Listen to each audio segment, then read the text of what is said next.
Good evening dear friends, मी अमर पाटील पुस्तकांच्या पलीकडे या भागामध्ये सर्वांचं स्वागत करतो। तर आजचा आपला विषय आपण जो कंटिन्यू करणार आहोत, फार्मसीच्या विद्यार्थ्यांसाठी जे इंडस्ट्रियल ट्रेनिंग आहे किंवा त्याला आपण इंटर्नशिप असं म्हणतो। तर इंटर्नशिपच्या या भागामध्ये आपण एक सेगमेंट पहिला घेणार आहोत, तो म्हणजे आहे रिसर्च अँड डेव्हलपमेंट। आता वर्ड ऐकल्यानंतर खूप सारं असं मोठं काहीतरी असायला पाहिजे अशी काहीतरी आपल्या डोळ्यासमोर एक संकल्पना येते। तर असं काही नाही की रिसर्च हा वेगवेगळ्या सेगमेंटमध्ये वेगवेगळ्या पद्धतीने केला जातो, त्याच्यासाठी वेगवेगळ्या रिसर्च मेथॉडॉलॉजीज वापरल्या जातात। परंतु आपण फार्मास्युटिकल पॉइंट ऑफ व्ह्यू या ठिकाणी थोडंसं बोलण्याचा प्रयत्न करू की जेणेकरून विद्यार्थ्यांना इंडस्ट्रियल ट्रेनिंग या सेगमेंटमध्ये कसं घेता येईल। की याच्यामध्ये फार्मास्युटिकल्समध्ये बघायला गेले तर रिसर्च अँड डेव्हलपमेंट चालतं। जसं की आपण बघतो की काही केमिकल लॅबोरेटरीज असतात जिथं रिसर्च अँड डेव्हलपमेंट डिपार्टमेंट असतं। तर त्या रिसर्च अँड डेव्हलपमेंट डिपार्टमेंटमध्ये काही वेळा बघितलं आपण तर इन सिलिको एक्सपेरिमेंट चालत असतात, सॉफ्टवेअर बेस्ड काय चालतं, रिसर्च चालतं। त्याच्यानंतर लॅब लेवलला आल्यानंतर काही केमिकली सिंथेसिस प्रोसेस केली जाते, काही वेळा प्लांट्स मधून काही नॅचरल इन्ग्रेडियंट्स सुद्धा मिळवले जातात आणि काही वेळा अदर सोर्सेस मधून सुद्धा मिळवण्याचा नेहमी प्रयत्न असतो आणि ते फार्माकोलॉजिकली ऍक्टिव्ह आहेत का नाहीत हे सुद्धा चेक करायचं काम केलं जातं।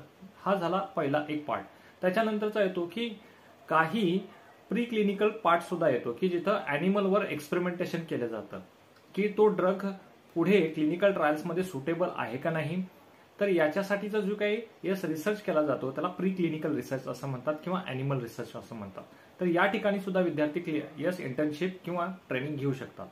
त्याच्यानंतर CRO clinical research organisation, contract research organisation हा झाला तिसरा पार्ट।